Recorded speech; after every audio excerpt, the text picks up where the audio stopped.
On voulait un monument symbole pour l'exposition universelle de 1958. Et il y avait plusieurs projets et c'est André Waterkane qui a remporté le concours.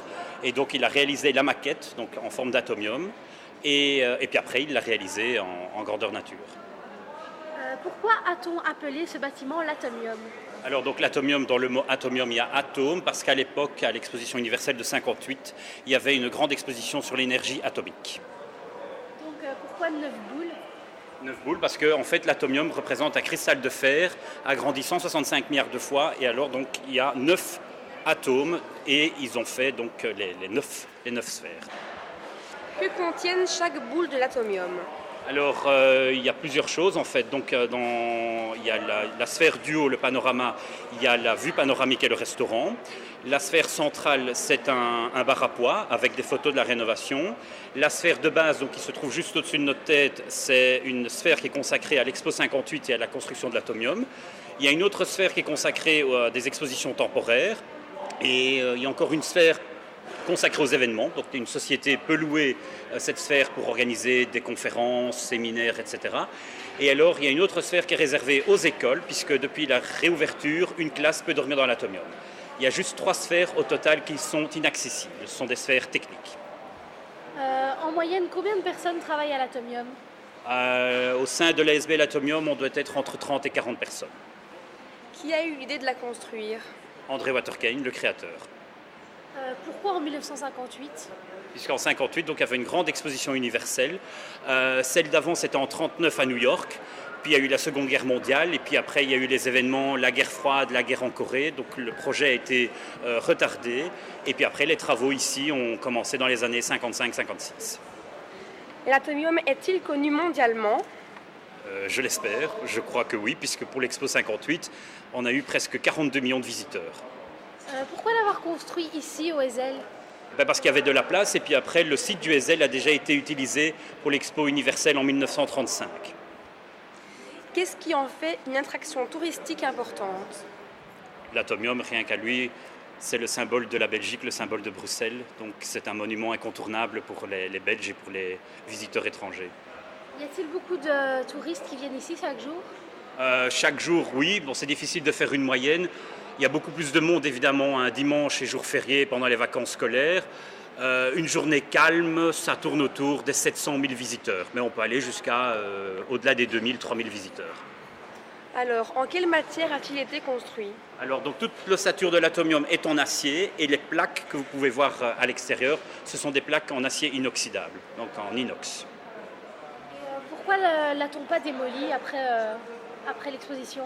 Normalement, il devait être démonté après l'expo universelle, mais il a tellement eu un succès puis que les Belges ont décidé de le garder. Puis après, les travaux de démolition, de démontage ont toujours été retardés de 10 ans en 10 ans jusqu'à le protéger, à le maintenir. On a donc rénové l'atomium. Voilà, exactement. Donc les travaux de la rénovation ont lieu entre 2003 et 2005 pour être réouvert officiellement en février 2006. Mais pour combien de temps normalement devait-il rester là ? 6 mois, le temps de la durée de l'exposition universelle. Pourrait-on faire une comparaison entre la construction de la Tour Eiffel à Paris et celle de l'atomium ici ?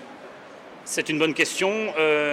On peut faire des points communs entre les deux monuments, mais ils sont complètement différents de par leur taille, de par leur âge, puisque la Tour Eiffel date de 1889, la Tour Eiffel donc 1889, l'atomium de 58, mais ce sont deux monuments complètement différents au niveau structure, niveau poids, puis niveau aussi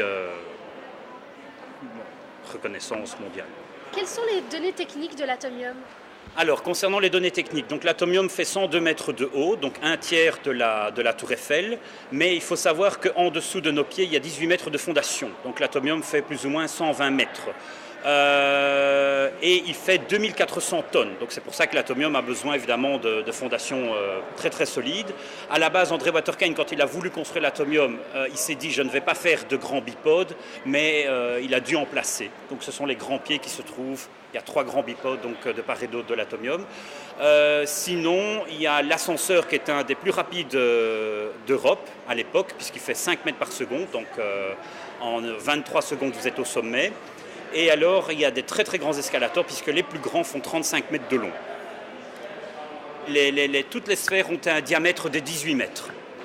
Et donc ça fait la superficie totale de chaque sphère, ça tourne autour des 1000 mètres carrés. Et donc chaque sphère normalement est divisée en 2 niveaux. Voulez-vous nous parler du restaurant? Alors, le restaurant, donc il est ouvert donc, tous les jours. Donc de 10h jusqu'à 11h30 midi, c'est le petit déjeuner. Puis de midi à 15h, il y a possibilité de manger au restaurant. Donc c'est un self-service. Et le soir, là, c'est uniquement sur réservation. Donc il faut réserver une semaine à l'avance. Et là, c'est à la carte. Voilà. Et donc là, plus de renseignements sur le site internet. Quel type d'exposition y a-t-il? Alors, il y a d'abord donc, la sphère consacrée à l'Expo 58 et la construction de l'atomium. Et alors, il y a la sphère réservée aux expositions temporaires. Il y a déjà une exposition sur Jean-Luc Moorman, qui est un artiste bruxellois qui fait surtout des graffitis. Puis après, il y a une exposition sur Barbie. Donc, il y avait plein de poupées Barbie un peu partout dans la sphère. Et puis après, il y avait une exposition sur Enrico de Paris. C'est un artiste italien contemporain. Et en ce moment, c'est une exposition de meubles, donc de Willy van der Meer. Devez-vous maîtriser plusieurs langues? Oui, sur un site touristique comme l'Atomium, il vaut mieux, c'est préférable de parler plusieurs langues. Donc il y a le français, néerlandais, anglais et je pratique un peu l'italien. Combien coûte l'entrée ici? Alors l'entrée pour les adultes c'est 9 €, il y a un prix étudiant et les seniors 6 € et les enfants moins de 12 ans c'est gratuit. Y a-t-il beaucoup de visites scolaires? Il y a beaucoup de visites scolaires, donc évidemment les écoles avec les jeunes de moins de 12 ans, ils rentrent gratuitement. Il n'y a que les professeurs qui payent. Beaucoup d'étudiants, donc de Belgique, de France, d'Allemagne, un peu partout en Europe. Et enfin, et quelle saison est la plus fréquentée par les touristes? Là, ça coule de source, évidemment l'été, donc le mois de juin, juillet, août, qui sont des mois très très chargés, et donc il y a beaucoup de monde, et puis aussi pendant les vacances scolaires, donc Noël, Pâques, Carnaval, Toussaint.